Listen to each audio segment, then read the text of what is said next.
सिर के ऊपर।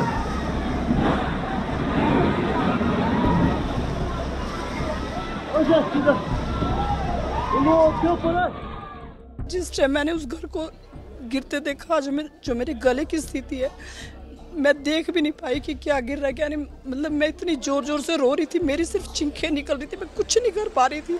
ना छत है, ना हमारे पास पहनने के लिए कपड़े हैं। जो सर हमने कपड़े पहने हैं यही हमारे पास है, बाकी हम कुछ भी नहीं बचा पाए। अपनी जान बचाकर हम यहाँ से सर बाहर निकले हैं।